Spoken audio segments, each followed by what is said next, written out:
Hi friends, welcome to our channel. ప్రస్తుతం అల్లు అర్జున్ గారి అరెస్టుపై రేవంత్ రెడ్డి గారు చేసినటువంటి వ్యాఖ్యలు దుమారం రేపుతున్నాయి. సంచలనమైనటువంటి వ్యాఖ్యలు చేశారు.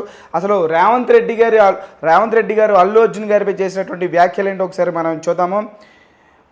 రీసెంట్గా ఒక మీడియా ఇంటరాక్షన్ సంబంధించి ఈ విధంగా యాంకర్ అల్లు అర్జున్ గారు అరెస్టు పట్ల అడగగా ఈ విధంగా స్పందించారు. సో ఆయన అన్నటువంటి మాట ఏమిటంటే, అల్లు అర్జున్ కుటుంబం నాకు చిన్నప్పటి నుంచి తెలుసు.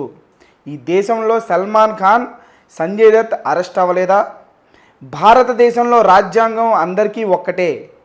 300 టికెట్ ధర 1300 చేసేలా బెనిఫిట్ షో పర్మిషన్ మేమే ఇచ్చాం.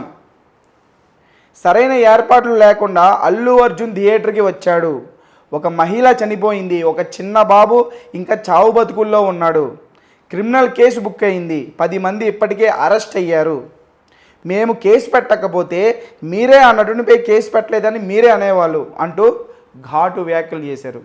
నిజంగా రేవంత్ రెడ్డి గారు చేసినటువంటి వ్యాఖ్యలు 100కి 100 వాస్తవం, ఫ్యాక్ట్ మాట్లాడారు ఆయన. ఈరోజు తెలంగాణ ప్రభుత్వం స్ట్రిక్ట్గా యాక్షన్ తీసుకోపోయి ఉంటే పేదవాడికో న్యాయం, ఐకాన్ స్టార్కి ఒక న్యాయమా అని చెప్పేసి అనేవాళ్ళు. అన్నారు కూడా. అరెస్ట్ చేసిన తర్వాత ఈ రకంగా అంటున్నారు ఈరోజు. అది ఎంతవరకు కరెక్టు? తెలంగాణ ప్రభుత్వం సీఎం రేవంత్ రెడ్డి గారు చేసింది అబ్జల్యూట్లీ రైట్. మన దేశంలో చాలామంది సెలబ్రిటీల మీద కేసులు ఉన్నాయి. ఆయన చెప్పినట్టు సల్మాన్ ఖాన్ గారి మీద కేసు ఉంది, సంజయ్ దత్ గారి మీద కేసు ఉంది. అల్లు అర్జున్ గారు ఏమైనా ఊడిపడ్డా? కాదు కదా. నో వన్ ఈజ్ అబౌవ్ లా. ఎవరు కూడా చట్టానికి అతీతులు కారు, చట్టానికి మించి ఎవరు లేరు. ఎవరైనా సరే ఈ భారతదేశంలో ప్రతి ఒక్క పౌరుడి మీద చట్టం ఒకలానే పనిచేస్తుంది. సెలబ్రిటీ మీద అలాగే పనిచేస్తుంది, కామన్ మ్యాన్ మీద కూడా అలాగే పనిచేస్తుంది. సో రేవంత్ రెడ్డి గారు చేసింది, ఆయన స్టేట్మెంట్ ఏదైతే ఉందో, నేను 100కి 100% ఏకీభవిస్తున్నాను ఆయన యొక్క స్టేట్మెంట్ పట్ల. నిజంగా అల్లు అర్జున్ గారు ఆ రోజు వెళ్ళకపోతే ఖచ్చితంగా ఒక ప్రాణం పోయేది కాదు. ఒక కొడుకు తన తల్లిని కోల్పోయాడు. 25 లక్షలు కాదు, 25,000 కోట్లు ఇచ్చిన ప్రాణం రాదుగా. ఇప్పుడు ఆ పిల్లోడికి తల్లి ఎవరిస్తారు? తల్లిని ఎవరిస్తారు? తల్లిని కోల్పోవడం అంటే ఎలా ఉంటుందో, పిల్లవాడు పెద్ద అవుతున్నంతసేపు అతనికి ఆ లోటు, తల్లి లేని లోటు అనేది జీవితాంతం వెంటాడుతూనే ఉంటుంది. ఆ డబ్బు, ఒక మనిషి ప్రాణం విలువ ఎంత? డబ్బు పెట్టి ప్రాణాన్ని కొనలేము. డబ్బు మనకి బతకడానికి పనికి వస్తుంది, కానీ ఒకరిని బతికించడానికి మాత్రం ఖచ్చితంగా పనిచేయదు.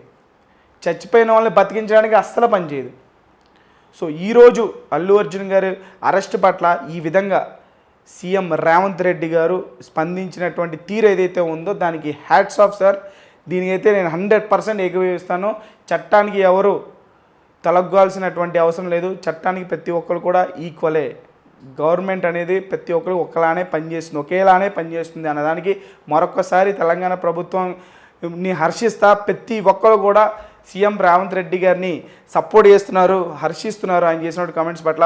సో భవిష్యత్తులో ఇటువంటి జరగకుండా కూడా చర్యలు తీసుకోవాలి అని చెప్పేసి అందరూ కూడా కోరుకుంటున్నారు. సో మీరేమనుకుంటున్నారు? అల్లు అర్జున్ గారి అరెస్ట్ పట్ల రేవంత్ రెడ్డి గారు చేసినటువంటి కామెంట్స్ గురించి మీరేమనుకుంటున్నారు అనేది కామెంట్ బాక్స్లో మాకు తెలియజేయండి.